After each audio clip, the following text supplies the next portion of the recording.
오늘 벌써 이렇게 두 번째 여러분들을 뵙는 것 같은데요. 이렇게 보니 낯이 익은 분도 계시고 또 처음 뵙는 분도 계신 것 같습니다. 제가 저번 시간에 끝나면서 여러분들께 간곡하게 말씀드렸던 것 중에 하나가 다음에 왔을 때는 우리 좀 청년 세대가 많이 왔으면 좋겠다라고 이제 제가 말씀을 드렸었는데 꽤 많이 보입니다. 그래서 정말 기분이 좋고요. 열심히 또 제가 아는 바에 대해서 여러분들께 정말 자세하게 설명을 더 잘 드려야겠다라는 다짐을 하면서 이 자리에 섰습니다. 뭐 시작하기에 앞서 조금 저희가 좀 뭐 아이스 브레이킹이라고 하잖아요. 조금 이 분위기를 띄우기 위해서 저는 사실 제가 여기서 강연을 하고 나서 그때 간증을 하고 나서 영상이 유튜브에 올라간다는 사실은 몰랐습니다. 네, 그러니까 유튜브로 생방으로 보시는 분들만 계신 줄 알고 그런가 보다라고 하고 있었는데 한 일주일 정도 지났을 때 제 친구가 형 되게 어느 생각 신실한 크리스천이 되어 있대 이러면서 저한테 영상을 이렇게 보여주더라고요. 그러더니 이제 극동방송에 제 친한 지인이 있는데 그 지인이 저를 이제 방송으로 부르더라고요. 언제 이렇게 유명한 크리스천이 됐냐라고 해서 나도 모르는 사이에 저도 모르는 사이에 이렇게 제가 조회수가 15만 회가 나오고 이래서 참 많은 어떻게 보면 그 축복을 받았구나라는 생각을 했습니다. 그래서 오늘 이렇게 두 번째 자리를 준비하면서는 조금 더 책임적인 그리고 여러분들께서 오늘 이 강연이 끝나고 나면 북한에 대해서 하나만큼은 더 잘 알고 간다라는 느낌이 드실 수 있도록 제가 한번 열심히 잘 해보도록 하겠습니다. 네, 오늘 강연은 북한의 세대 변화를 중점으로 두고 말씀을 드리겠습니다. 아까 소개 영상에서 장마당 세대와 통일이라고 소개가 됐는데 사실 그건 어떻게 보면 좀 포괄적인 제목이었고요. 조금 집중해서 말씀을 드린다면 저는 오늘 북한의 세대 변화, 그리고 우리가 얼마나 북한의 세대 변화를 잘 따라가고 있는지, 그리고 북한의 세대 변화가 왜 중요하고 또 통일에 있어서 우리가 그들을 어떻게 활용하고 그들을 맞춤형으로 하는 우리의 정책은 어떤 식으로 바뀌어야 하는지에 대해서 말씀을 드리도록 하겠습니다. 강사 소개는 뭐 여러분들 방금 우리 교수님께서 잘 소개를 해주셨기 때문에 이것은 뭐 스킵하고 넘어가도록 하겠습니다. 그 마지막에 유튜브 채널 평양남자 서울여자는 이름이 바뀌었고요. 서울평양 커플인데요. 여러분 구독과 좋아요 많이 눌러주시면 감사하겠습니다. 네. 오늘 순서입니다. 첫 번째, 두 번째, 세 번째 이렇게 크게 세 가지 주제로 말씀을 드리겠습니다. 첫 번째는 북한의 내부 계층이 어떻게 변했느냐. 우리 북한을 연구하시는 분들 혹은 뭐 북한에 정말 많은 관심을 가지고 계신 분들께서도 사실 북한의 내부 계층이 어떤 식으로 미세하게 변화되고 있는지, 그 변화의 주된 원인은 무엇이고 또 그 변화를 있게끔 한 그런 동력은 무엇인지에 대해서 자세히는 좀 모르시는 것 같다라는 생각이 들어서 그 부분을 먼저 가져왔고요. 이런 북한의 내부 계층이 변화하면서 새롭게 등장한 2030 세대, 장마당 세대는 과연 우리한테 어떤 의미이고 그들은 왜 장마당 세대로 불리는지 짚어보도록 하겠습니다. 마지막 세 번째는 이렇게 북한 내부 계층이 변화하고 있고 또 통일에 가장 적극적으로 나설 수 있는 장마당 세대 혹은 북한 정권이 가장 지금 눈의 가시처럼 생각하고 있는 이 장마당 세대가 지금 우리 앞에 있는데 우리 정책은 그것을 잘 뒷받침하고 있는지, 뒷받침하지 못한다면 어떻게 해야 하는지 이 부분에 대해서 설명을 드리면서 강의를 마감하도록 하겠습니다. 내부 계층 변화입니다. 북한 역사가 뭐 좀 깁니다. 이제 한 80년 되죠. 내년이면 벌써 우리가 광복 80주년을 맞이하는 해이기 때문에 이제는 정말 거의 80년이 돼가고 있습니다. 그만큼 분열의 역사가 길었고 그 분열된 역사 속에서 특히나 북한은 우리가 흔히 알고 있는 그 은둔의 왕국이라는 표현답게 북한 내부에서 어떤 일이 일어나고 있는지에 대해서는 사실 알려진 바가 거의 없습니다. 정말 전문가들도 북한 내부 소식통을 잘 모르다 보니까 이제 어떻게 보면 대부분이 추정치로 우리가 북한의 뭐 경제 성장이라든가 뭐 북한의 인구라든가 이런 것들을 나타내지 우리가 북한의 내부 통계를 들여다볼 수 없잖아요. 그렇기 때문에 결정적으로 중요한 것이 북한에서 살다 온 사람들의 증언을 통해서 듣는 북한 내부가 어떻게 변화하고 있고 또 어떤 방향으로 가고 있는지 이 부분을 좀 우리가 주의 깊게 살펴봐야 되지 않나라고 생각을 합니다. 저는 1990년대 이후 근현대사, 북한의 근현대사를 중심으로 북한의 계층이 어떻게 변화했는지 설명을 드리겠습니다. 90년대를 기점으로 잡은 이유에 대해서는 아마 짐작하시는 분들은 아마 있을 거라고 봅니다. 90년대 이전과 90년대 이후의 북한은 완전히 다른 그런 세상이죠. 90년대 이전의 북한은 뭐랄까요? 물론 대한민국 헌법상 우리가 북한을 국가로 인정하지는 않지만 편의대로 국가라고 칭하겠습니다. 나름 그래도 이런 어떤 국가라는 그런 틀이 유지가 되고 또 본인들이 주장하는 그런 사회주의 체제가 어느 정도는 정상적으로 작동을 하면서 사람들이 불만은 있으나 그 불만이 어떤 체제를 위협하는 수준에는 전혀 미치지 못했던, 쉽게 표현하면 약간의 뭐 태평성대의 시절이었죠. 90년대 이전은. 하지만 90년대 이후에 북한은 정말 모든 것들이 바뀌었고 또 동구권, 동유럽 사회주의 나라들이 무너지고 또 중국이 개혁 개방으로 치달으면서 북한을 모르는 척하고, 이런 상황 속에서 북한은 고립무원한 상태에 놓이면서 기존에 그 본인들이 유지했던 모든 뭐 시스템이라든가 사상이라든가 혹은 뭐 그 관리 체계라든가 이런 것들의 변화를 강요받던 시기가 바로 1990년대 후반이다. 그렇기 때문에 우리는 1990년대 후반을 기점으로 해서 북한의 사회가 어떻게 변화되어 왔는지, 그들이 자의적으로 변했는지, 어떤 자체적인 의지를 가지고 변했는지, 아니면 상황에 떠밀려서 타의에 의해서 변했는지, 이 부분을 한번 짚어보도록 하겠습니다.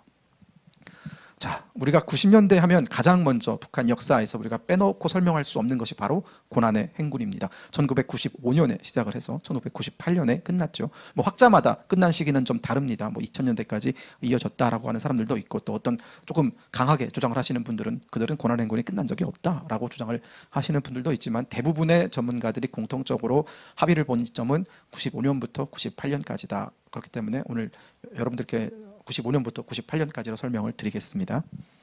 고난의 행군은 말 그대로 정말 고난했던 그 행군, 뭐 그 말 그대로인데요.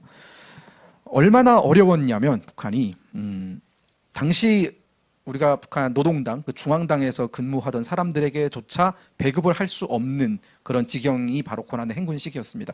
우리가 흔히 북한에 대해서 가지고 있는 가장 대표적인 스테레오타입 중에 하나가 평양은 잘 살지 않느냐, 평양 사람들은 고난의 행군 모르지 않느냐라고 대부분 생각들 하세요. 또 지방에서 오신 탈북민들 중에서도 대부분은 야, 너네는 고난의 행군 모르잖아 라고 하시는데, 평양도 비껴갈 수 없었던 것이 바로 고난의 행군이었습니다. 지금도 생생하게 기억나는 것이 4살, 5살 때쯤 그 버스 정거장에 사람이 이렇게 죽어 있는데, 왜 저 사람은 왜 저기 누워 있냐라고 물어봤더니 저 사람은 누워 있는 게 아니라 굶어 죽은 거다라고 이렇게 덤덤하게 얘기하는 어른들의 그 무표정한 목소리 혹은 그 표정이 저는 잊혀지지 않거든요. 그만큼 평양도 어려웠고 또 정말 많은 그런 아사자라든가 꽃제비라든가 이런 사람들이 발생했던 시기가 95년부터 98년 시기였습니다. 평양도 이럴진데 다른 지방, 특히나 어떤 북한의 공급 시스템에 제대로 기존에도 작동할 수 없었던 뭐 함경도라든가 자강도라든가 이런 산간 지역에서의 그 아사자는 차마 집계를 하지 못할 정도로 많이 발생을 했고요. 종합적으로 우리가 봤을 때 전체적인 아사자의 규모를 최소 50만 명에서 200만 명까지 봅니다. 그러니까 그 정확한 숫자는 그 사이 어딘가에 있겠죠. 하지만 여러분, 우리가 정상적인 어떤 국가라고 생각을 했을 때 단 50명이 단번에 죽는 것만 가지고도 굉장히 나라가 떠들썩한 일이지 않습니까? 근데 그 50명이 아니라 50만 명이 어떤 자연재해나 뭐 어떤 전쟁이나 혹은 뭐 정말 불가피한 일이 아니라 국가의 운영 능력 부족에 따른 배급 중단 때문에 국가가 돈을 제대로 쓰지 않아서, 제대로 배분하지 않아서 생긴 문제 때문에 결국은, 혹은 그들이 신앙처럼 믿고 있는 주체사상을 결국 포기하지 않아서 생긴 그런 어떤 일부 위정자들의 잘못 때문에 50만 명이라는 사람이 굶어 죽었다면 여러분들은 그게 어떤 상황일지 감히 상상이나 되겠습니까? 자유민주주의 국가에서 그건 정말 있을 수도 없는 일이고 상상조차 할 수 없는 일입니다. 근데 그런 일이 여기서 불과 수십 킬로 떨어진 곳에서는 일어났다라는 것이 역사적인 사실입니다. 이 고난의 행군, 정말 간단하게 얘기하면 기존에 조선민주주의 인민공화국이라고 부르던 그 체계가 완전히 무너졌습니다. 사회주의 계획경제가 완전히 사라졌고요. 미공급 사태가 이어지면서 많은 사람들이 어떤 식량이라든가 혹은 뭐 일상생활에 필요한 모든 생필품을 국영상점에서 배급받던 것이 모두 중단됐거든요. 가장 큰 문제가 쌀이었습니다. 그 성인 남성 기준으로 700g 정도를 줍니다. 한 끼 700g 기준으로 이제 그 쌀을 배급하거든요. 그러니까 700g만 먹어라 이거예요, 한 끼에. 근데 그게 처음에는 400g으로 줄더니 300g으로 줄었다가 50g으로 줄었다가 그 다음은 아예 없어졌습니다. 그러니까 특히나 많은 타격을 받았던 사람들은 교직원들이었어요. 혹은 당 일꾼들이었어요. 아이러니하게도 그 사람들은 그런 어떤 공직자의 일을 하다 보니까 어떻게 뭐 내가 좀 쌈짓돈을 가지고 어디 나가서 쌀을 구할 수도 있는 상황도 아니었고 쌀을 파는 것도 없었고 또 국경 지역이 아닌 국경 지역은 그런 상황이 닥쳐오니까 이제 빠르게 머리가 좀 좋은 사람들은 중국과의 밀무역을 통해서 나름의 살 길을 찾았는데 저기 뭐 황해도라든가 뭐 개성이라든가 여기 사람들은 그런 수단조차 없는 거잖아요. 그러다 보니까 이 사람들은 그냥 집에서 굶어 죽은 겁니다. 교직원들이 정말 많이 죽었고요. 그리고 군인들도 정말 많이 죽었습니다. 영양실조 그때 정말 많이 터졌고 여러분들 영양이 가장 떨어졌을 때 가장 취약한 게 뭡니까? 전염병이죠. 장티푸스 이런 전염병 사실 우리나라의 장티푸스는 항생제 맞으면 끝나는 병이잖아요. 근데 그 사람들은 너무나 못 먹어서 면역력이 다 떨어져 있다 보니까 전염병이 한번 휩쓸고 간 자리에서는 거의 60%의 사람들이 병에 걸리거나 혹은 사망하거나 그런 지경이었거든요. 그렇기 때문에 정말 어떻게 보면 북한이라는 그 체제가 문을 닫기 일보 직전의 상황까지 갔던 것이 바로 고난의 행군이다라고 설명을 드리겠습니다. 자, 그런데 그러면 그 고난의 행군을 거치고 나서의 북한은 여전히 암울했느냐? 그렇지는 않았습니다.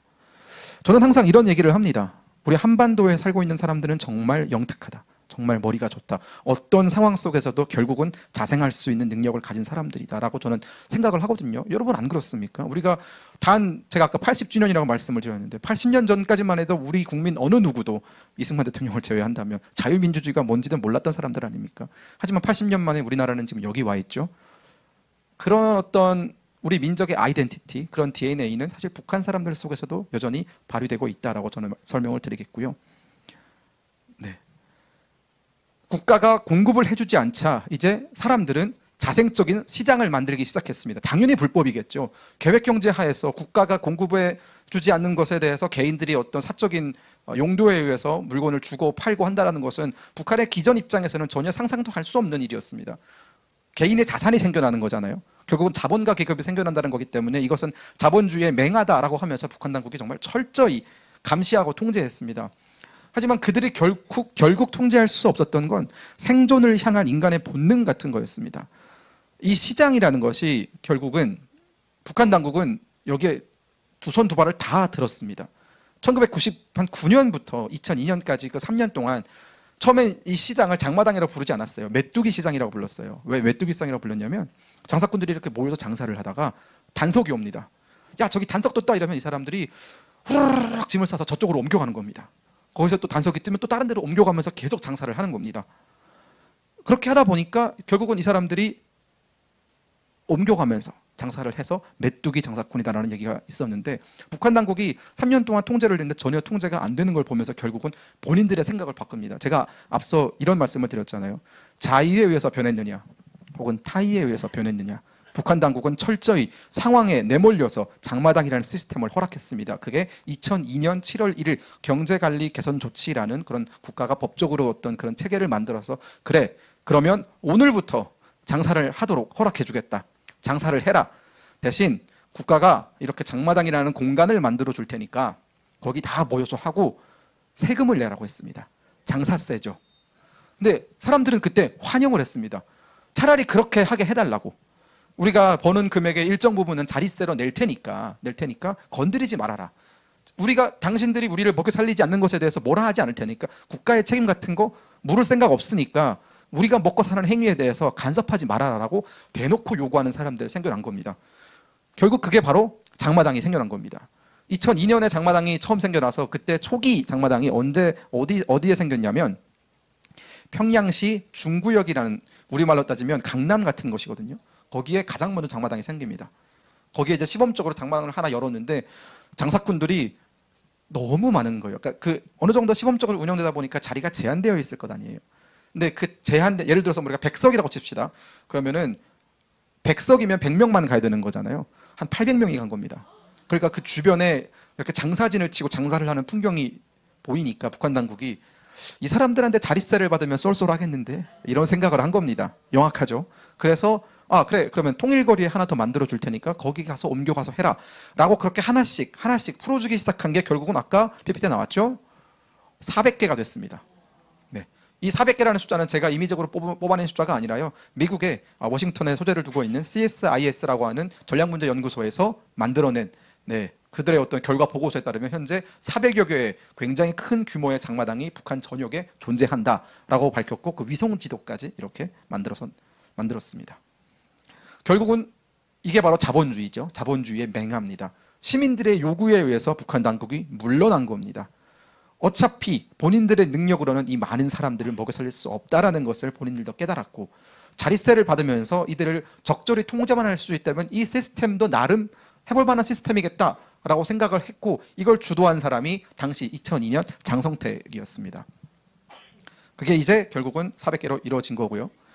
시민들의 자발적인 참여로 생겨난 북한 최초의 민간 상업이다. 자, 장마당에서는 처음에는 농수산품 위주로 팔았어요. 그러니까 먹고 사는 게 워낙 중요하다 보니까 쌀이라든가 옥수수라든가 북한에서 강냉이라고 하죠. 뭐 이런 어떤 당장 먹어야 되는 것들 혹은 뭐 배추라든가 이런 식료품 위주로 팔기 시작했는데 사람이 조금씩 자유가 생기면 더 큰 자유를 원하지 않겠습니까? 야, 왜 쌀만 팔어? 다른 것도 좀 팔게 해줘. 이렇게 얘기를 하기 시작한 거예요. 그러니까 그 시장을 관리하는 관리자들 입장에서는 이런 식으로 계속 물러나는 겁니다. 정말 큰 문제를 일으키지 않을 선에서까지만 해라. 야, 이거 문제 일으키지 마. 대신 내가 이거 봐줄게. 이러면 또 관리자들은 돈을 받을 수 있는 것이고 뇌물을 받으면서 조금씩 허락되던 것이 결국 지금 북한의 장마당에서는 성경 빼고 다 팝니다. 진짜예요. 다 팝니다. 모든 걸 다 팔 수 있고 모든 걸 다 살 수 있습니다.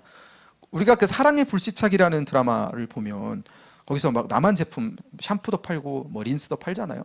그거 다 사실입니다. 사실 고증을 굉장히 잘하는 드라마고요. 물론 대놓고 여기 진열대 올려놓고 여기 올리브영에서 파는 거예요라고 팔지는 않겠죠. 네, 중국에서 건너왔다라고 하고 팔지만 어쨌든 모든 것들이 다 팔린다라는 말씀을 드리겠습니다. 그러면서 이런 이제 시장이 지금 2002년에 시작돼서 지금 2024년이니까 벌써 22년이라는 시간이 흘렀죠. 22년이라는 시간 동안 돈을 벌기 시작한 사람들이 우후죽순처럼 생겨난 겁니다. 경제가 이제 장마당에 의해서 돌아가기 시작하면서 북한에는 이런 용어가 생겼어요. 북한에도 야당이 있다. 자, 첫 번째 조선노동당, 둘째 장마당. 장마당이 야당이 된 거예요. 왜 야당이냐? 여러분들 노동당원들도 장마당에 나와서 물건을 팝니다. 아니 그들은 사람이 아니에요? 먹고 살아야죠. 돈을 벌어야 아이들을 학교에 보내고 또 애들한테 옷을 사입힐 거 아닙니까? 그러니까 그렇게 노동당 회의에 참석해서 충성 결의를 하고 내가 지금부터 김일성, 김정일을 어쩌고 저쩌고 해도 결국은 그거 끝나고 나면 바로 장마당 가는 것이 바로 사람입니다. 그러다 보니까 장마당에서는 정보가 돌기 시작하죠. 사람이 모이는 것에는 결국은 야, 윗동네 누가 뭘 팔았는데 부자가 됐대. 이런 얘기 안 돌겠습니까? 그러다 보니까 북한 당국에서는 허용되지 않는 그런 정보들이 장마당을 통해서 휩쓸기 시작하면서 그것이 어떻게 보면 매개체의 역할을 하는 겁니다. 북한이 아무리 통제를 하려고 해도 여러분들 여기 지금 제가 얼핏 보기에 한 100여 분이 모여 계신 것 같은데 여기 100명을 통제한다고 해서 여기 100명이 통제가 되겠죠. 하지만 다른 곳에 동시에 뭔가 모임을 하고 있는 100명을 제가 통제할 수 없는 것처럼 통제하는 인원의 그 역량이라는 것은 제한적이지만 모여있는 사람들의 수는 너무나 많기 때문에 전혀 정보 통제가 안 되는 겁니다. 그러면서 사람들은 점점 북한 당국에 굳이 내가 의존하지 않아도 내가 이 장마당이라는 시장에 의존하면 혹은 장마당에서 돌고 도는 정보를 내가 듣고 빠르게 움직인다면 부자가 될 수 있구나라는 그런 사실을 깨닫기 시작한 겁니다. 네, 그러면서 이제 북한에서는 또 이걸 돈주라는 표현을 씁니다. 이 돈주라는 표현은 돈의 주인이다라는 그런 소리, 그냥 정말 간단한 얘기인데요. 이 돈주라는 계급이 생겨나기 시작했습니다. 이 장마당에서 돈을 번 사람들이 이제 조금씩 그 자신의 어떤 장사 그 범위가 커지다 보니까 혼자서 모든 뭐 그거 다 할 수 없잖아요. 그러다 보니까 사람을 고용하기 시작하면서 혹은 뭐 평양에서 굉장히 잘 나가는 물건에 대해서 그러면 저기 뭐 함흥에서 사는 사람들은 야, 평양 사람들은 저런 산푸스인데 쓰고 싶지 않겠어요? 그럼 평양 사람들은 함흥에 갖다 팔아야죠. 함흥에 갖다 팔면 그 사람이 직접 갑니까? 그럼 그 사람은 장사 어떻게 해요? 사람을 시키겠죠. 야, 너 이 물건 가지고 저 함흥 가서 팔고 와. 그러면 그 사람은 판 값을 받는 겁니다. 이렇게 하나의 어떤 거대한 어떤 상업망이 형성되면서 이들의 위에 결국은 좀 더 머리가 좋고 좀 더 장사 수완이 좋은 사람들이 돈주라는 이름으로 생겨나게 된 겁니다. 이들의 가장 결정적인 특징은 권력은 딱히 없다라는 거예요. 내가 뭐 어디 저기 노동당 간부고 저기 뭐 보이부에서 잘 나가는 사람이고 이런 거 하등의 필요 없이 나는 그저 돈을 정말 많이 번 사람이고 내가 이렇게 돈을 벌 수 있게끔 혹은 내가 하고 있는 이 상업 행위에 대해서 북한 당국이 크게 터치를 하지 않는 선에서 내가 적절하게 필요한 사람들한테 뇌물을 준 사람들이 바로 이 돈주거든요. 이런 사람들이 이제 북한의 주요 계층으로 자리를 잡게 된 겁니다. 자, 평양을 중심으로 이제 전국 각지로 이런 사람들이 확대가 됐습니다. 이 시장만 확대가 된 게 아니라 블랙마켓, 블랙마켓이라는 건 허가받지 않은 시장이라는 뜻인 거잖아요. 이 블랙마켓도 같이 활성화됩니다. 이 블랙마켓에서 주로 파는 것은 여러분들이 아니죠. 우리 북한 사람들이 가장 좋아하는 한국 드라마, 영화, 노래 이런 거 정말 좋아하거든요. 근데 이런 걸 대놓고 여기다 파놓고 이거 가을 동화인데 이거 얼마야? 이렇게 얘기할 수 없는 거잖아요. 그러니까 이제 몰래 파는데 제가 말씀을 드린 것처럼 장마당엔 모든 정보가 있다 보니까 어디 가서 누구한테 물어보면 그 드라마를 살 수 있대더라. 이런 것들이 다 있는 겁니다. 같이 장마당과 함께 이런 블랙마켓, 북한이 정말 통제하고 싶지만 결코 통제할 수 없는 그런 시장이 함께 확대가 된 겁니다. 자, 장마당이 확대가 되다 보니까 여러분 정말 수요가 폭발합니다. 뭐 쌀만 사던 사람들이 이제 TV도 사고 싶고 옷도 사고 싶고 정말 사고 싶은 것들이 많아지잖아요. 하지만 북한 내에서 자체적으로 생산하는 것에는 한계가 있고 뭐 지금이야 뭐 한국산이 최고지만 우리가 한 70년대까지만 해도 국산보다는 여러분들 대부분 미제, 일제 다들 좋아하셨잖아요. 똑같은 겁니다. 북한에서도 야, 누가 국산 써? 이왕이면 저기 중국 거 쓰자. 이왕이면 우리도 일제 쓰자. 이런 요구가 나오면서 또 돈을 많이 번 사람들이 또 소비를 하면서 더 좋은 걸 쓰고 싶겠죠. 그러다 보니까 중국에서 밀무역이 막 들어오는 겁니다. 이 밀무역이라는 것은 우리가 지금 북한 이탈 주민들이 보통 압록강, 두만강을 건너서 이제 중국으로 갔다가 한국으로 오시잖아요. 그 루트가 대부분 또 밀무역 루트이기도 합니다. 거기서는 뭐 아편도 유통이 되고 또 마약도 유통이 되고 이런 심각한 문제도 있지만 결국은 보따리 장사꾼들이 중국을 왔다 갔다 하면서 그런 중국 제품들을 사다가 이제 북한에 파는 이런 밀무역이 활성화됐습니다. 이 밀무역이 활성화되면서 제가 방금 말씀드렸지만 탈북민들의 그 유출이 정말 많이 폭발적으로 늘었거든요. 탈북민들이 가장 많이 한국으로 오던 시기가 2000년대 초반부터 2010년 초반까지 그 10년입니다. 1년에 거의 1,500명씩 넘어왔어요. 네, 감사합니다. 네, 제 목소리를 들으니까 좋네요. 네. 그런데 이제 이런 밀무역이라는 것은 결국은 내가 친한 그 보이부라든가 혹은 국경에 어떤 사람을 끼지 않고서는 할 수 없습니다. 누가 눈 감아주고 예를 들어서 어떤 그 감시하는 사람이 오늘은 여기 초소에서 감시를 하게 되었는데 내가 넘어갈 테니까 눈 감아줘라고 하면 그걸 그냥 눈 감아주지는 않을 거 아니에요. 적절하게 나도 뭐 좀 보상이 있어야 눈 감아줄 거 아닙니까? 이런 관계가 오고 가면서 부정부패가 굉장히 만연화되는 겁니다. 이 부정부패 문제는 나중에도 제가 말씀을 드리겠지만 우리가 통일됐을 때 가장 큰 문제가 아마 이 부정부패일 겁니다. 왜냐하면 북한 사람들은 부정부패가 없으면 단 한 발자국도 움직일 수 없거든요. 어떤 사업도 부정부패가 없이는 움직이지 않습니다. 어떤 인사권도 움직이지 않고요. 그렇기 때문에 이 부정부패 문제가 굉장히 심각해졌다. 근데 이 부정부패 문제가 심각해질 수밖에 없던 이유는 결론적으로 봤을 때 돈주들이 돈을 벌기 시작하면서 아이러니하게 돈을 벌지 못하던 사람들은 권력기관에 속해 있는 사람들이었어요. 나도 장마당에 나가서 돈을 벌고 싶은데 체면이라는 게 있잖아요. 나 저기 잘 나가는 누구였는데 내가 어떻게 장마당에 그 판매대에 앉아서 내가 그걸 팔어. 야, 그거는 뭐 속된 말이지만 내가 좀 이건 가오가 상하지. 이런 생각을 하는 겁니다. 그러니까 그 사람들은 그렇게 도태되어 있는 와중에 이제 잘 나가는 사람들은 점점 그 격차를 벌려 나가니까 결국 이 사람들이 요구하는 것은 무리한 뇌물 같은 거예요. 우리가 너의 뒤를 봐줄 테니까, 권력을 가지고 있는 우리가 너희 장사꾼들의 뒤를 봐줄 테니까 우리 공생관계를 맺자. 그러면서 이 뇌물 혹은 이 부정, 부패 이게 만연하게 북한 사회에 지금 자리 잡고 있고 김정은도 이 문제에 대해서 굉장히 심각하게 느끼고 있습니다. 자, 이 시장이라는 것이 결국은 여러분 북한의 어떤 그 허락에 의해서 만들어졌지만 어느 순간부터는 북한 정부의 통제를 벗어나기 시작합니다. 여기 관리하는 사람들도 처음 한 5년 정도는 자기보다 윗상관의 얘기를 듣겠죠. 하지만 그 5년 이후부터는 이 시장에서 가장 잘 나가는 상인의 얘기를 들을 수밖에 없습니다. 그러면서 체계가 완전히 무너졌죠.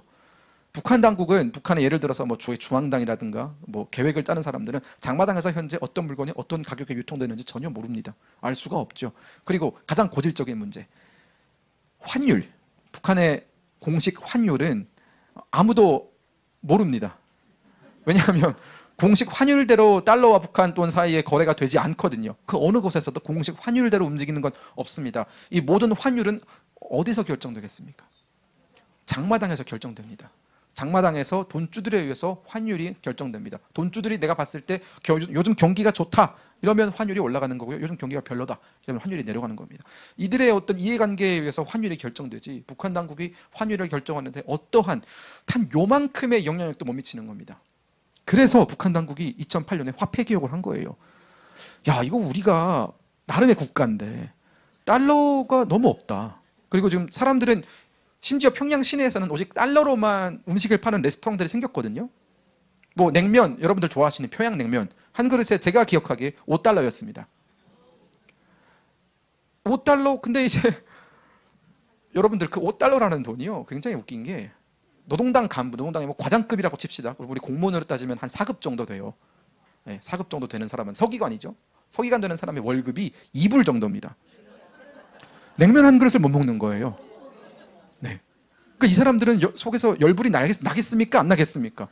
나는 지금 이렇게 국가를 위해서 나름 어떤 사명감을 가지고 이렇게 일하고 있는데 냉면 한 그릇을 못 먹는다. 이거는 사실 굉장히 어떻게 보면 자괴감이 오는 일이거든요. 그리고 이런 달러가 유통되는 것에 있어서 북한 당국은 단 요만큼의 관여도 하지 못하고 있고, 그것이 누구인지 알 수 없는 세력에 의해서 환율이 결정되고, 그건 달러만 그런 게 아닙니다. 위안화도 똑같이 결정이 되고요. 유로도 똑같이 결정이 됩니다. 유로와 위안화는 달러의 시세에 맞춰서 결정이 됩니다. 그러다 보니까 이제 2008년에 화폐 개혁이라는 걸 했어요. 그래서 그때 말도 안 되는 정책으로 화폐 개혁을 해버립니다. 북한 당국의 가장 최대의 목표는 이 중산층, 이 돈주 계급을 싸그리 소멸시키는 거예요. 이 사람들을 다시 국가의 배급에 얽매이는 노예로 만들기 위해서 화폐 개혁을 한 겁니다. 가장 악질적인 정책이 뭐였냐? 화폐 개혁을 1대 1000의 기준으로 했어요. 네, 그러니까 죄송합니다. 여러분이 1000원을 가지고 있으면 신화폐 1원으로 바꿔주는 겁니다. 그건 어떻게 보면 환율을 잡기 위한 거였거든요. 환율을 통제하기 위해서. 그때 당시 화폐 개혁을 하던 당시 그 달러 환율이 1달러에 3,200원이었어요. 북한 돈. 1달러에 3,200원. 근데 그걸 이제 1달러에 3.2원으로 만들기 위해서, 그래 놓고 북한이 관리하기 위해서 화폐 개혁을 해버렸어요.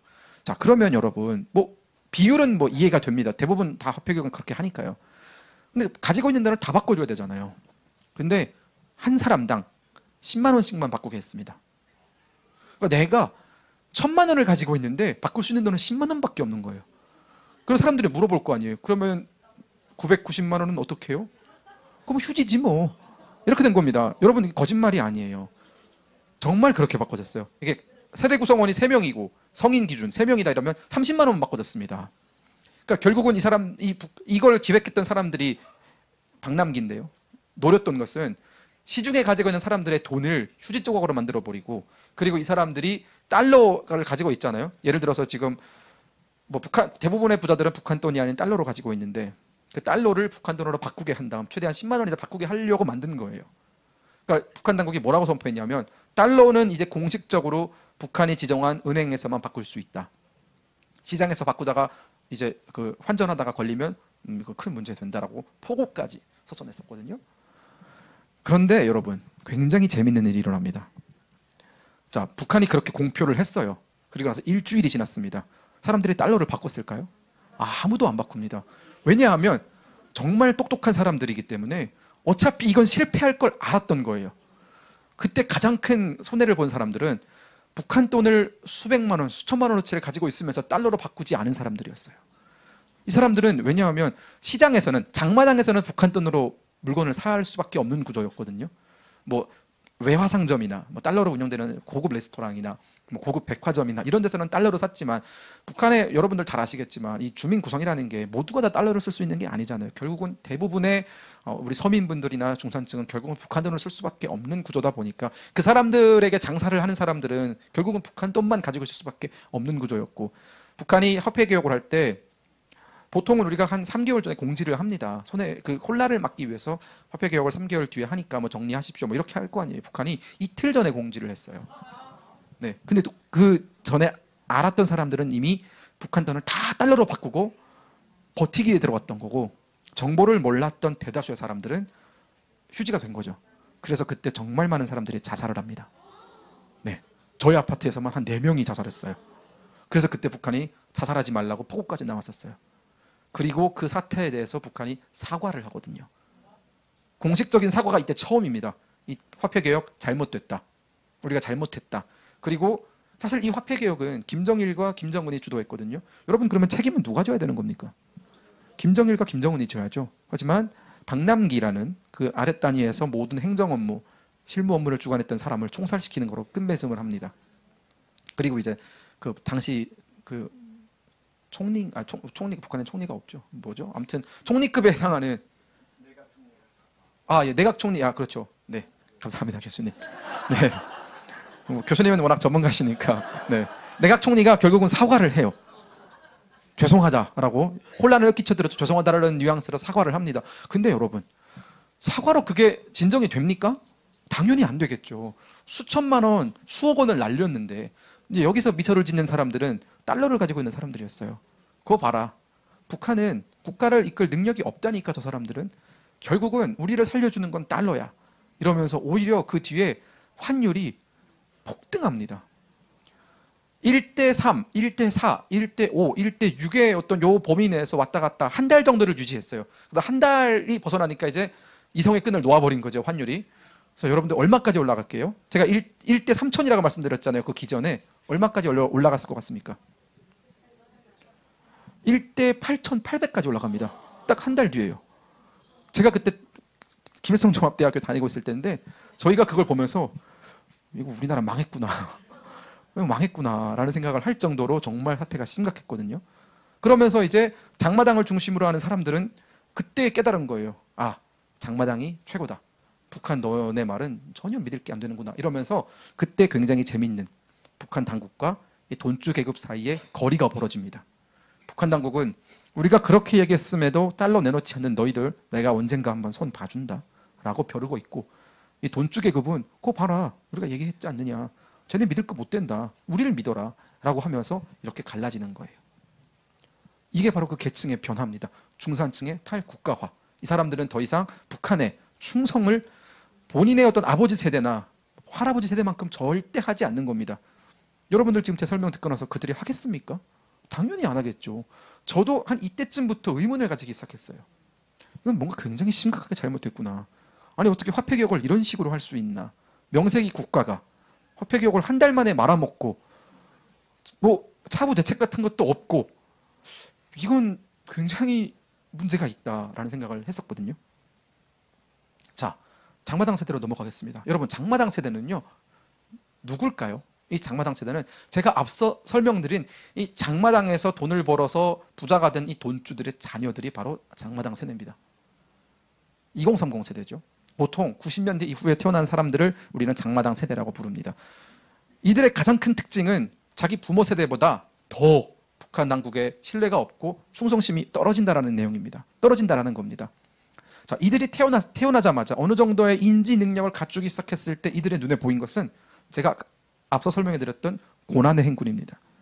그러니까 기성 세대는, 그들보다 훨씬 앞선 세대는 그래도 북한이 90년대 이전에 국가다운 틀을 유지하고 공급에 의해서 어느 정도는 유지가 되던 시절을 봤던 사람들이에요. 그 사람들은 그러면 이런 생각을 하겠죠.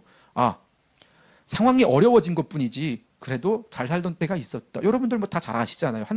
북한이 한때는 한국보다도 잘 살았습니다. 70년대 이전까지는. 그러다 보니까 이 과거의 영광이라는 게 머릿속에 남아있는 사람들은 이 시련은 잠깐일 뿐이고, 이거 시련 아무것도 아니다, 이거 건너가면 또 잘 살 수 있다라는 그런 헛된 희망을 가지고 있는 사람들이고, 그렇기 때문에 북한 당국에 대한 어떤 충성심이 남아있는 세대예요. 하지만 90년대 이후에 태어난 사람들이 처음에 목격한 것은 제가 아까 말씀드린 것처럼 굶어 죽은 사람이었어요. 그건 굉장히 충격적인 것이거든요. 어렸을 때 공개 처형당하는 사람을 보는 것과 굶어 죽은 사람 보는 것과, 학교에 이제 그 등교를 했는데 옆반에서 굉장히 친하게 지내던 애가 안 나온다. 왜 안 나오냐라고 물어봤더니 장치푸스 걸렸다. 일주일 뒤에 사망했다라는 얘기를 듣고, 그러니까 그런 어떤 굉장히 암울한 시대를 거치면서 그들의 머릿속에 자연스럽게 자리 잡은 것은 딱 이겁니다. 국가는 그동안 어디서 뭘 했나? 우리가 이렇게 어렵게 어려운 시간을 견디는 동안 국가는 어디서 뭘 했나? 나는 누구에 의해서, 누구 덕분에 생존할 수 있었나? 여기에 대한 답을 준 사람들이 바로 그들 부모 세대의 헌신입니다. 장마당에 나가서 돈을 벌고 정말 갖은 수단과 방법을 가리지 않고 국가로부터 탄압은 받을 대로 다 받으면서 결국은 정말 끈질기게 생존해서 자식들을 먹여 살린 사람들이 바로 그들 부모 세대거든요. 그러면 이들한테 중요한 것은 김정일이나 김정은 따위가 아닙니다. 사실 뭐 그렇게 중요하지 않죠. 저한테 중요한 건, 그들한테 중요한 건 아버지 어머니겠죠. 나한테 당장 먹을 식량을 가져다 주고 또 옷을 사다 주고 또 눈에 보일 거 아니에요. 다른 어떤 그 권력가한테 이렇게 빌붙으면서 혹은 뭐 애골복골하면서 어떻게든 장사를 이어나가려고 하는 그런 가끔은 굴욕적인 모습들도 보면서 정말 저렇게 힘들게 노력해서 나를 키웠구나라는 생각. 이것이 가족주의로 이제 퍼져나가면서 북한 이 2030 세대 가장 큰 특징은 가족주의가 누구보다 심하다는 겁니다. 이 가족주의는 결국은 개인주의거든요.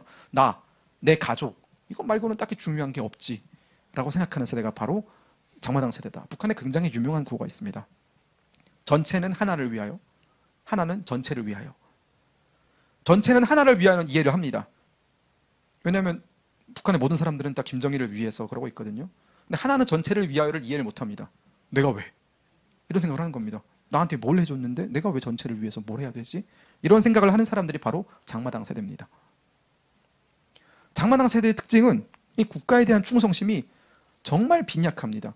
그렇기 때문에 제가 나중에 또 설명을 드리겠지만 북한 당국도 한 2020년부터는 이 장마당 세대의 어떤 특이점에 대해서, 특징점에 대해서 굉장히 문제라고 인식을 하고 있고 이들을 다시 자신들의 편으로 돌려세우기 위해서 무진 압박 혹은 위협, 공갈 이런 걸 다 하고 있거든요. 하지만 생각대로 잘 되고 있지 않고 있습니다. 자, 둘째, 북한의 한류 열풍을 주도하는 세대가 장마당 세대입니다. 조금 뭐 이렇게 말씀드리면 좀 그렇겠는데 부모님들이 굉장히 장마당에 나가서 힘들게 벌어오잖아요. 어느 정도 여유로웠습니다. 이 장마당 세대는. 그러다 보니까 여러분들 보통 우리가 그 인간의 진화의 그 피라미드를 보면은 사람이 보통 정말 먹고 살기 힘들 때에는 먹고 사는 것에만 집중을 합니다. 그러다가 어느 정도 여유가 생기면 이제 그 사회 문제에 조금 눈을 돌리기 시작하죠. 그리고 사회 문제에 눈을 돌리는 것을 또 벗어나기 시작하면 또 이제 베푸는 삶을 살기 시작합니다. 이게 하나의 피라미드처럼 이렇게 어떤 사람이 완성되어 가는 과정이라고 이제 저희가 정치학 시간에 배우는데 북한도 마찬가지입니다. 먹고 살기 힘들 때에는 남한 드라마 볼 시간이 어디 있어요? 그런 거 없죠. 근데 부모님들이 정말 힘들게 노력해서 어느 정도의 삶이 유지가 되니까 여유가 생기는 겁니다. 그런 여유의 그 자리에 들어올 수 있는 것은 결국은 문화생활인데 이들 기준에서 북한의 어떤 그 충성심만을 강요하는 문화는 전혀 성에 안 찹니다. 맨날 TV만 틀면 뭐 김일성을 위해서 뭐 자폭하고 뭐 어쩌고 하는데 그게 재밌겠습니까, 여러분? 내가 왜 죽어야 돼? 이런 생각을 하지 않겠어요? 그 틈, 그러니까 난 왜 북한은 왜 저런 영화, 저런 노래밖에 못 만드냐라는 불만이 가득한 사람들, 그 사람들의 어떤 니즈를 충족시켜준 게 한류였습니다. 2000년대 가을동화라는 드라마가 여러분 가을동화 다 보셨나요? 제가 저보다 어린 친구들한테 가서 가을동화 봤냐 물어보면 그게 뭐예요? 라고 물어보는데 굉장히 편안함을 느낍니다, 여러분. 가을동화라는 드라마가 2000년에 방영이 됐습니다. 그때 이제 그 송혜교 씨랑 송승헌 씨 그리고 원빈 씨가 주연을 했던 드라마였는데 여러분들 원빈은 지금 봐도 잘생겼잖아요. 송혜교 씨도 정말 예쁘거든요. 근데 북한 사람들 입장에서 원빈 하면 어떤 느낌이겠습니까? 와, 인간이 저렇게 생길 수 있는 거야? 와, 여자 사람이 저렇게 예쁠 수 있는 거야? 이런 생각을 하는 겁니다. 굉장히 큰 문화 충격이었어요. 저렇게 예쁜 사람이 있다라는 것, 송승헌처럼 잘생긴 사람이 있다라는 것. 여러분, 전 아직도 대한민국 연예인 중에 가장 잘생긴 사람은 송승헌입니다. 네, 여전히 뭐 저기 뭐 차은우고 뭐고 다 모르겠고 전 송승헌입니다. 그 어렸을 때 봤던 그 충격이 굉장히 컸거든요. 너무 잘생겼다. 그리고 어떻게 노래가 저렇게 감미롭고 마음을 굉장히 간질간질하게 만들고 이게 문화의 힘이구나라는 걸 느끼면서 그런 것들을 사실 저만 느낀 게 아니라 제 또래들은 다 느끼고 살았습니다. 그러다가 가을동화 보면서 그래도 에이 몇몇이겠지, 한둘이겠지, 사람은 다 똑같이 생겼겠지라고 했는데 이제 겨울연가를 봤는데 거기 또 배용준 씨가 안경 쓴 사람이 저렇게 잘생긴 건 또 처음 봤습니다. 여러분들 배용준 씨 안경이 북한에서 유행했었습니다. 그 최지우 씨 머리가 유행했었고요. 다 유행을 합니다. 그러면서 이 한류 열풍을 이끈 세대가 2030 세대였습니다. 가장 문화에 빠르게 반응하는 세대는 10대거든요. 그때 뭐 안재욱 씨 뭐 이런 정말 그때 당시 내노라 했던 배우들 정말 북한에서는 맨날 죄송합니다. 이런 비속 한 번만 쓰겠습니다. 꼴뚜기 같은 사람들만 보다가 그런 사람들 보니까 아, 이런 게 문화구나라고 느꼈고, 그리고 이제 북한을 굉장히 크게 저희 세대한테 와닿았던 드라마는 대장금이라는 드라마였거든요. 그 대하 드라마 56부짜리를 보면서, 네, 그걸 보면서 아, 이게 그때가 저희가 처음 느꼈던 게 뭐냐면요, 한국과 우리는 같은 역사를 가지고 있구나. 그때 그 대장금이라는 드라마가 중종 시기 때의 그 일어났던 일을 다룬 건데, 그 왕궁이 나오고 그 북한에서는 한복도 처음 봤어요. 그러니까 그런 어떤 조선 시대에 입었던 한복이라든가 그런 고증을 굉장히 잘한 드라마 아닙니까? 그런 걸 보면서 아, 남한은 굉장히 문화적으로 압도적인 나라구나. 그리고 뭔가 그걸 뺏긴 기분이었어요. 그때까지만 해도 북한이 정통성이 있다라고 믿었거든요. 하지만 그 대장감이라든가 뭐 주몽이라든가 이런 사극들을 보면서, 여러분 북한은 사극을 보셨는지 모르겠지만 거기서도 자칫 잘못하면 김일성 만세 외치는 사람들이 있어요. 눈빛만 봐도 저 사람 좀 이상한데라는 사람들이 있거든요. 근데 그것만 보다가 이제 한국의 그 사극들을 보면은 문화적 정통성, 그리고 그 조선을 이어서 어떤 우리 한민족의 역사를 이어서 가고 있는 사람이 누구인가에 대해서 굉장히 흔들릴 수밖에 없습니다. 그러면서 이제 한류가 이 10대를 중심으로 퍼졌죠. 그들이 드라마나 뭐 노래나 이런 것들을 어디서 어떻게 봤을까요? MP3나 혹은 뭐 DVD나 혹은 뭐 MP4나 노트북으로 봤습니다. 근데 이 10대, 20대, 당시 10대, 20대, 지금은 20대, 30대죠. 이들에 의해서 한류가 전파될 수밖에 없었던 가장 중요한 이유가 바로 이겁니다. 어른들은 디바이스를 어떻게 다루는지 모릅니다. 우리 어르신들한테 아이폰 갖다 주고 이거 어떻게 하라고 그러면 못 하시잖아요. 어르신들 비하하는 게 아니라 좀 어렵잖아요. 좀 적응을 하는데. 근데 북한 사람들은 아예 생전 그런 기기는 본 적이 없는 사람들인데, 그런 사람들에 의해서 어떻게 문화가 전파되겠습니까? 그러다 보니까 굉장히 새로운 문화에 빨리 적응할 수 있는 그 10대, 20대에 의해서 한류가 퍼지기 시작한 겁니다. 자, 통일부 통계에 따르면 북한 이탈 주민 몇천 명을 우리가 샘플로 놓고 조사를 해봤는데 72%의 사람들이 북한에서 거주할 당시 남한 드라마나 남한 어떤 그 영화를 거주한 경험이 있다라고 답했습니다. 그리고 그 중에 그렇게 답변을 했던 사람 중에 이 43%는 남한 말투나 옷차림을 따라한 적이 있다라고 답했습니다. 이게 어마어마한 숫자거든요, 여러분. 북한의 2030은 다 봤다는 소리입니다. 그러면 이게 저희가 어떻게 표현하냐면요, 저희들끼리 친구들끼리 모여 있다가 이렇게 한국 드라마 얘기하는데 뭘 모르는 사람이 있잖아요. 그런 게 있어라고 하면 무리에 안 껴줍니다. 아, 얘는 좀 뒤떨어지는구나, 유행에 민감하지 못하구나, 이러면서 안 끼워주거든요. 혹은 너 보이브 스파이지, 너 일부러 모르는 척하는 거지, 이런 장난까지 칠 정도로 2030 세대는 한류를 누구보다 많이 경험했고, 제가 뭐 이거는 뭐 에피소드인데 하나원에서 나와가지고 영락교회를 갔었거든요. 영락교회 갔는데 영락교회에서 그 청년 예배부에서 환영한다고 이제 같이 그 백숙을 먹었어요. 백숙을 먹고 노래방에 갔는데 이 사람들은 제가 무슨 노래를 부를지 너무나 궁금했나 봐요. 아, 여기는 그 북한에 그 혁명가요 같은 거 없는데 금혁 씨 어쩌죠? 이래서 제가 속으로 아무것도 모르시네 이러고 이제 제가 마이크를 잡고 이제 그 뭐였죠? 윤도현 씨의 나는 나비를 불렀습니다. 그랬더니 그 노래 어떻게 하냐요. 그래서 제가 거기서 한 3시간을 노래 불렀는데요. 네, 이제 뭐 윤도현 씨부터 시작해가지고 그때 당시 뭐 내노라 하던 가수들 노래, 뭐 핑클 노래라든가 이런 노래들은 다 알고 있거든요. 그러면서 이제 그 사람들도 깨달은 거죠. 아, 우리랑 크게 다를 게 없네, 이 사람이 문화적으로는. 그러니까 저는 북한의 2030 세대는 저와 크게 다르지 않을 거라고 생각합니다. 저는 오히려 조금 자제하면서 봤어요. 막 보고 싶은 거 다 보지 못했습니다. 공부하느라고 대학 입시 때문에 시간이 없어서 좀 자제하면서 본 편이었지만 다른 사람들은 정말 많이 봤거든요. 자, 이런 사람들이 이제 한국 드라마 보고 이제 이런 거 문화적으로 다 경험을 했습니다. 그럼에도 여전히 북한 체제에 대한 충성심이 생길까요? 이건 제 개인적인 경험입니다. 한국 드라마를 보기 시작한 다음부터 TV를 켜지 않았습니다.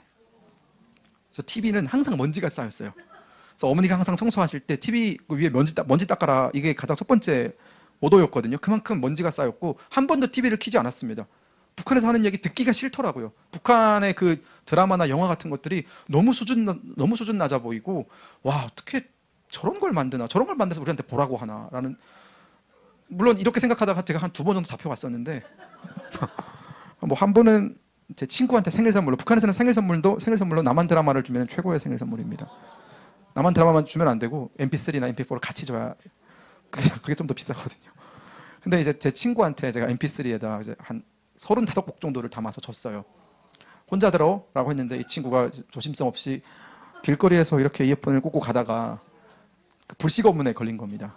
북한이 그때 한류 열풍을 막겠다고 109 상무 뭐 그룹바라는 그 조직을 만들어서 경찰, 보위부, 뭐 사회 뭐 한 3개 기관이 망라된 그 단속 그룹을 만들어 가지고 엄청 강하게 통제를 했거든요. 그래 가지고 뭐 아무 때나 들어옵니다. 수업하고 있는데 들어가지고 전체 일어서 가방 가져와 이러고 가방 센터를 까기도 하고 길 가는 사람한테 놀러 와가지고 만세 이러고 시키면 이제 온몸을 뒤지고 이랬거든요. 근데 그랬는데 그 와중에 그들 사이로 이렇게 이어폰을 꽂고 지나가니까 얼씨구나 너 일로 와봐 해서 이제 걸렸어요. 근데 그 친구가 저한테 그랬거든요. 금혁아 너무 고맙다. 난 이거 혹시라도 걸리면 난 끝까지 내가 안고 갈게. 근데 이제 이걸 물어봤을 거 아니에요. 누구한테 받았냐? 김금혁한테 받았습니다. 그 수사관이 나중에 그러더라고요. 야, 한 5분 만에 불더라. 누가 들으면 때린 줄 알겠어. 저는 11시 반에 자다가 잡혀갔어요. 자다가 잡혀갔는데 이제 그 지하실 같은 데 들어갔거든요. 굉장히 분위기를 무섭게 합니다. 뺨도 때리고 막 그래요. 발로 차고 뭐 사실 그 정도는 뭐 다 하는 거니까 뭐 저는 굉장히 그건 괜찮았습니다.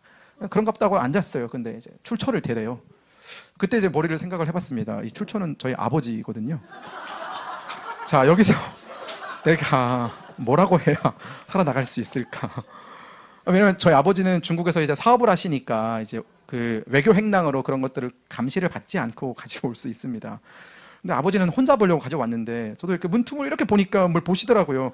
그걸 보고 조심성 없이 또 이렇게 이불 사이에 이렇게 넣는 걸 보고 아버지 이렇게 하면 내가 저거 봐야지라고 이렇게 했는데 뭐 아버지라고 하면 내가 이 사람들은 살려낼 수 있겠지만 내가 집에 가서 살 수 있을까 여러 가지 고민을 하다가 결국은 모릅니다 라고 해버려가지고 3일 동안 맞았습니다.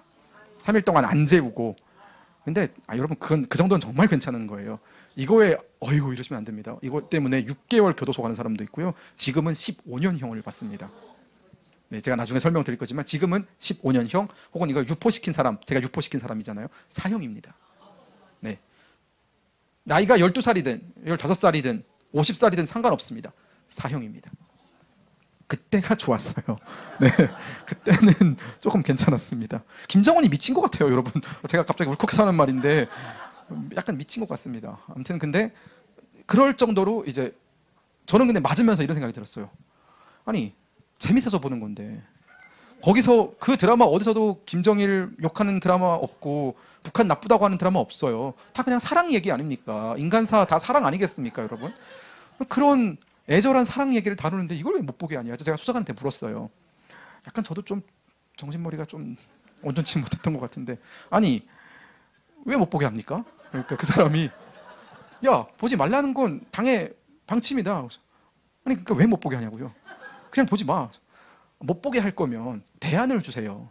그러니까 이게 보지 말아야 될 거면 그에 상응하는 뭔가를 우리한테 제시를 해야 될 거 아니냐. 그보다 더 재밌는 걸 내놓든가 아니면 뭐 비슷한 거라도 가져와서 야 대신 이거 봐라 라고 해야 설득이 될 거 아니겠습니까? 근데 북한 영화 너무 재미없어요 라고 하니까 그분이 그건 나도 그래. 그건 나도 그런데 야 하지 말라는 건 하지 마 이러시더라고요. 저는 3일 뒤에 풀려났습니다. 1200불을 줬거든요. 네, 이제 그것도 당당하게 얘기를 하세요. 수사관이 3명이거든요. 야, 한 사람당 400불씩 1200불 가져와. 그러면 너 집에 갈 수 있어. 그래가지고 어머니한테 1200불을 가져오래요 라고 하니까 어머니가 너 때문에 집안이 망하는구나 이러면서 1200불을 이제 주니까 1200불에 어디까지 해결되냐면 빨간 줄도 사라집니다. 너는 잡힌 적이 없는 거야? 이러면서 어디 가서 학교에 가서 아팠다 그래 이러고 이제 지워주더라고요. 그리고 나서 3개월 뒤 또 걸렸습니다.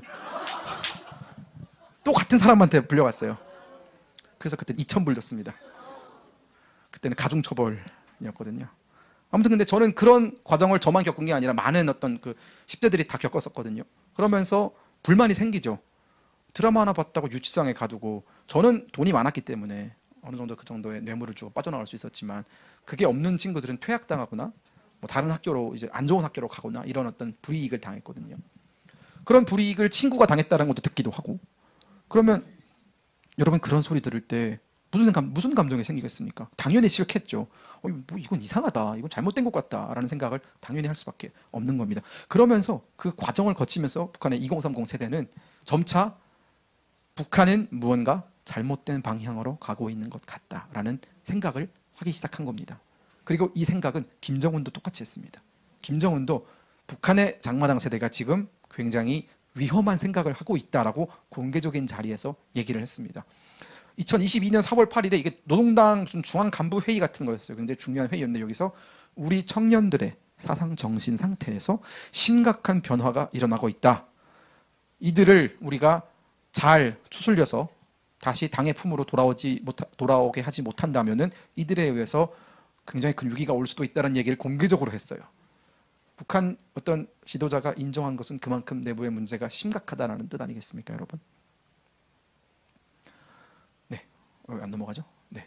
자, 저희가 앞서 첫 번째 챕터에서 뭘 봤습니까? 북한의 세대 계층이 어떻게 변화하고 있는지 봤습니다. 어떤 식으로 북한이 계급화가 어떤 식으로 재구성되고 있고 기존에 북한의 권력을 가지고 있던 사람들이 어떻게 추락했고 어떻게 장마당을 통해서 돈을 번 사람들이 북한의 새로운 권력계층으로 성장할 수 있었는지에 대해서 봤습니다. 그리고 그들의 자녀들인 장마당 세대가 이제 어떤 위치에서 어떤 시각에서 북한을 바라보고 있는지, 그들은 왜 그렇게밖에 북한을 바라볼 수 없는지, 그런 이유에 대해서 저희가 챕터 1과 챕터 2에서 얘기를 나눠봤습니다. 자, 그러면 이제 마지막 키워드, 북한의 변화.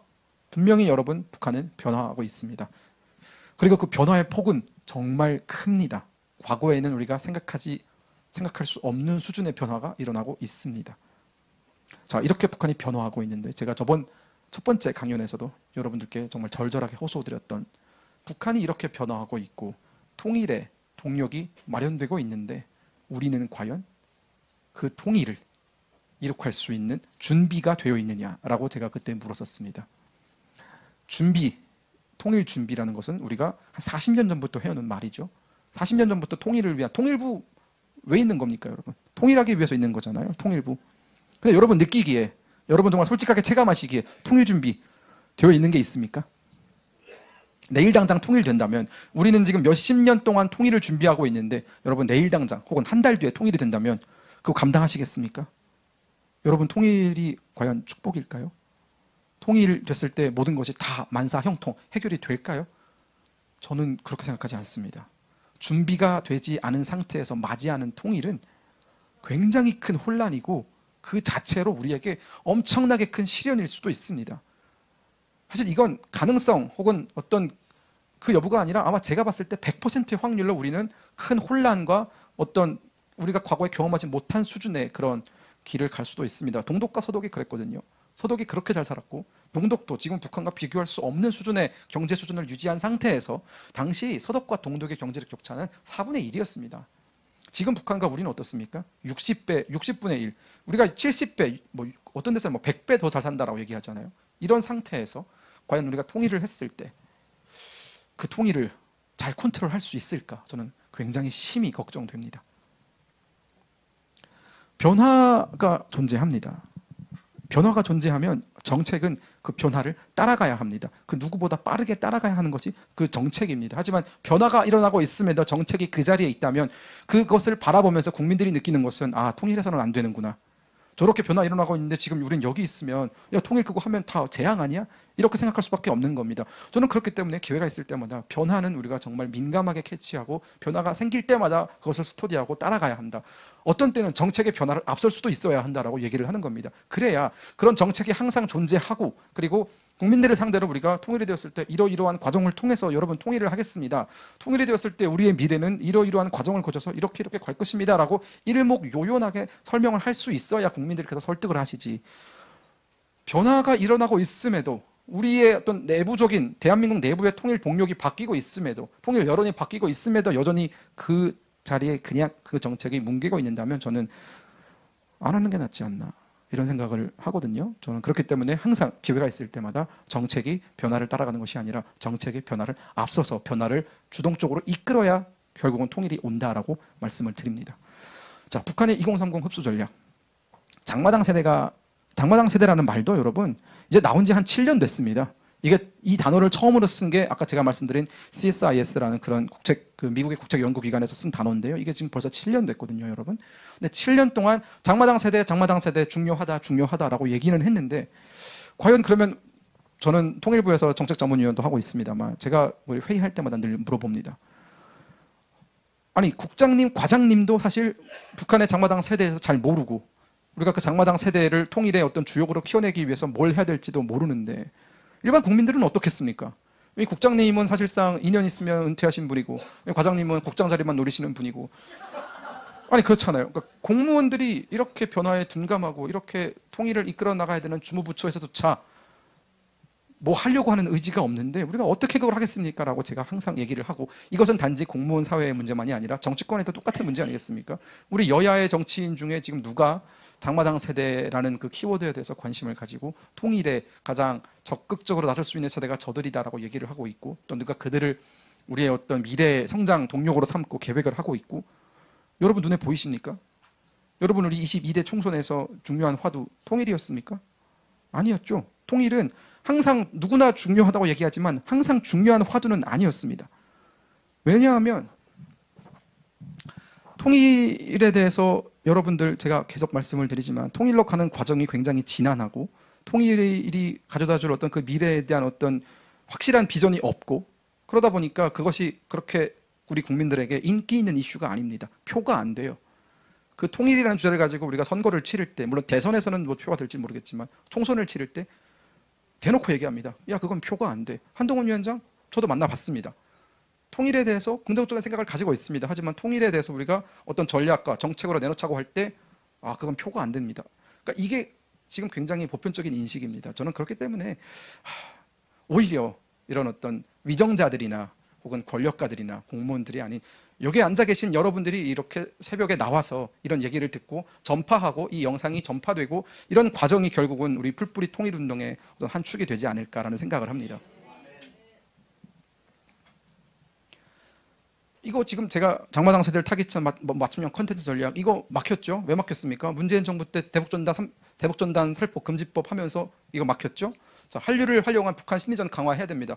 한류를 활용한 북한 심리전 강화하는 가장 직접적인 수단이 뭡니까, 여러분? 대북 확성기입니다.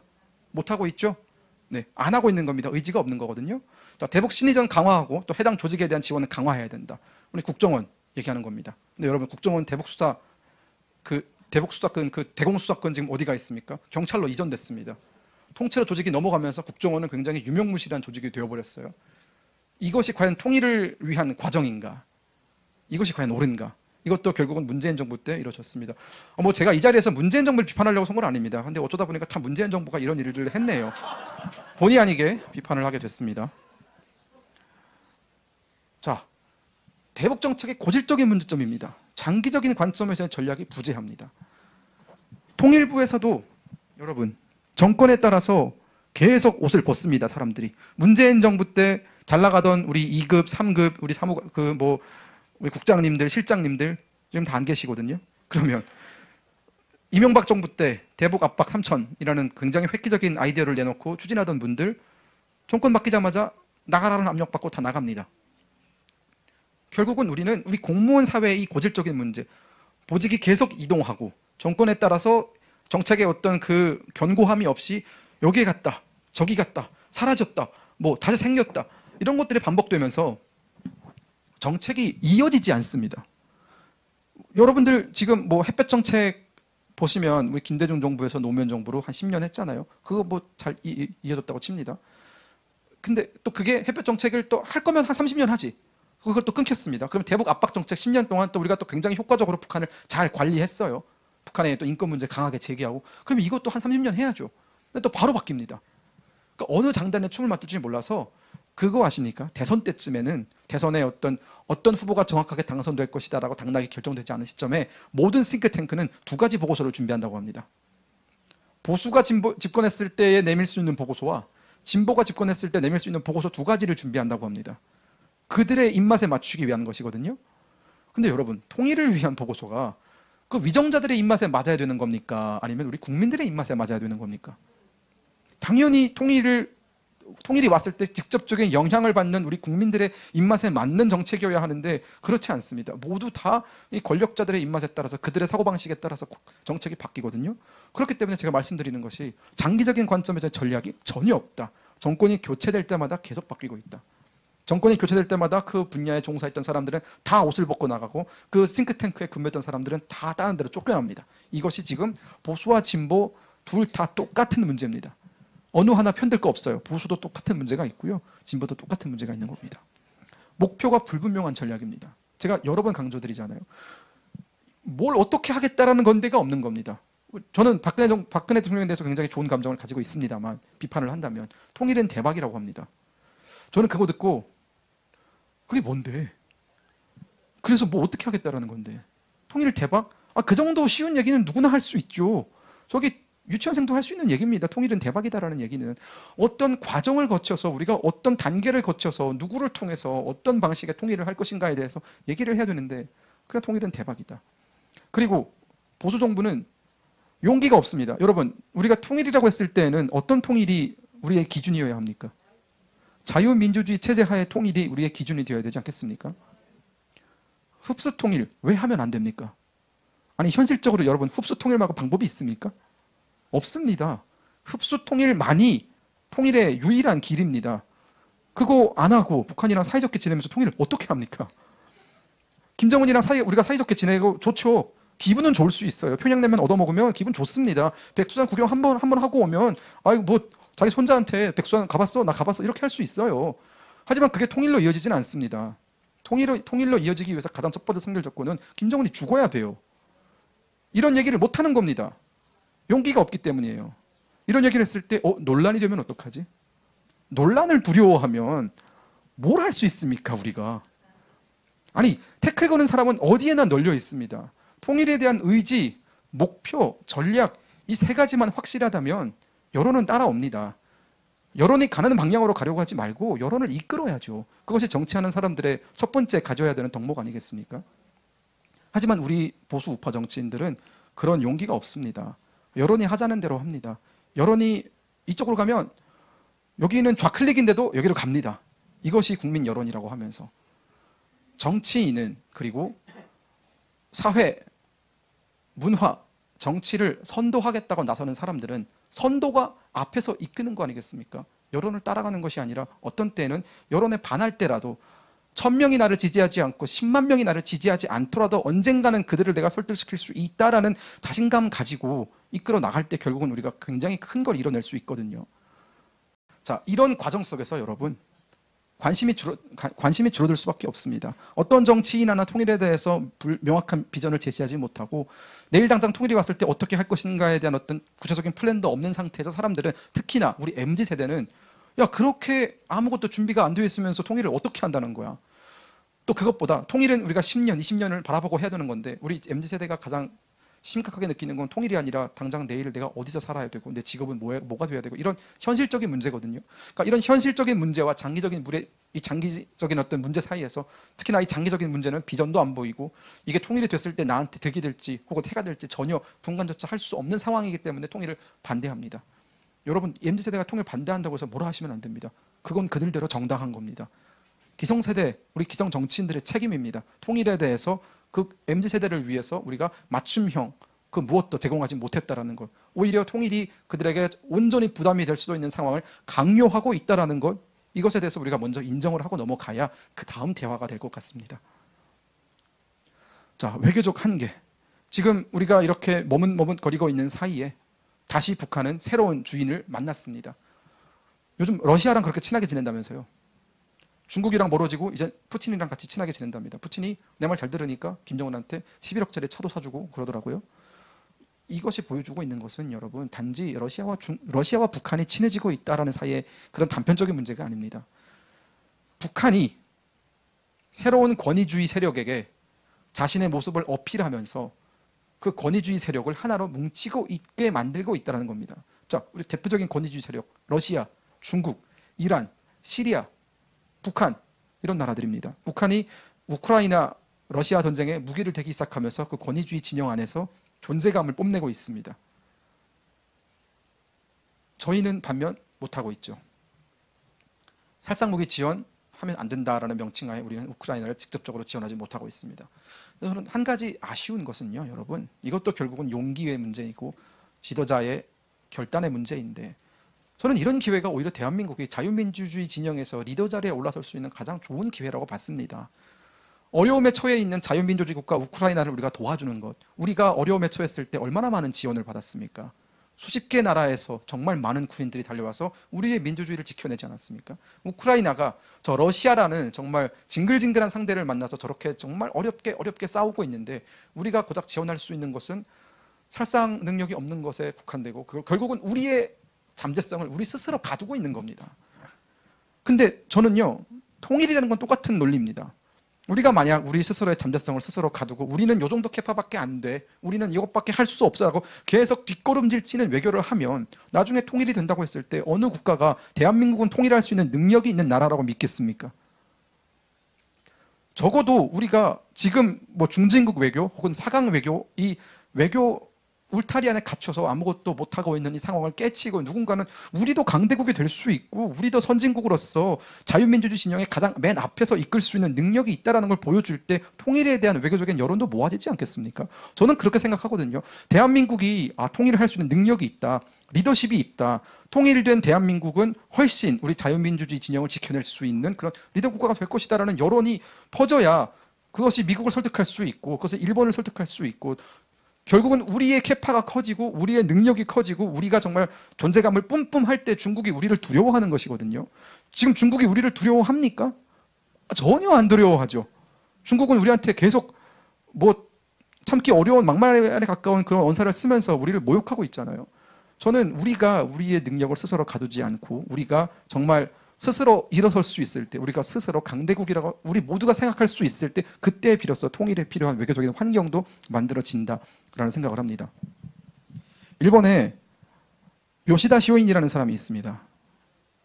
굉장히 젊은 나이에 요절한 일본 굉장히 1800년대 그때의 어떤 정치인인데요. 제가 가장 존경하는 사람, 정치인 중에 한 명이 요시다 시오인입니다. 제가 요시다 시오인을 존경하는 가장 결정적인 이유는 일본이 페리제독에게 그 군함을 끌고 온 미국 페리제독에게 강제로 개방을 당했잖아요. 1800년대 중반에. 우리도 비슷한 경험을 당했습니다. 우리도 강화도 조약이라는 그걸 통해서 일본한테 강제로 문호가 개방됐잖아요. 일본이 그때 문호가 개방되면서 모두가 좌절하고 모두가 절망하던 사이에 그때의 젊은 지식인들은 일본이 살아날 수 있는 길, 일본이 이런 정말 강대국에게 짓밟히는 상황을 딛고 일어서서 우리도 강대국이 될 수 있다라는 꿈을 꾼 사람들이 바로 요시다 쇼인 같은 사람들이었습니다. 지금 우리한테 필요한 것은 요시다 쇼인 같은 사람들입니다. 우리는 지금 우리가 얼마나 큰 능력을 가지고 있고, 우리가 어떤 역사를 만들어 나갈 수 있고, 또 우리가 어떤 미래를 만들어 나갈 수 있는지에 대해서 그 한계, 그 무한한 한계에 대해서 무한한 한계가 없는 거잖아요. 그것에 대해서 제대로 이해하고 있는 사람이 과연 몇 명이나 될까? 혹은 누군가 우리의 잠재성을 정말 최대로 폭발시킬 수 있을 때, 그때 비로소 우리는 다시 통일을 논의할 수 있겠다라는 생각을 합니다. 네, 저의 오늘 북한 체제의 변화, 그리고 또 북한의 장마당 세대를 중심으로 한 통일 전략은 여기서 마치도록 하겠습니다. 감사합니다.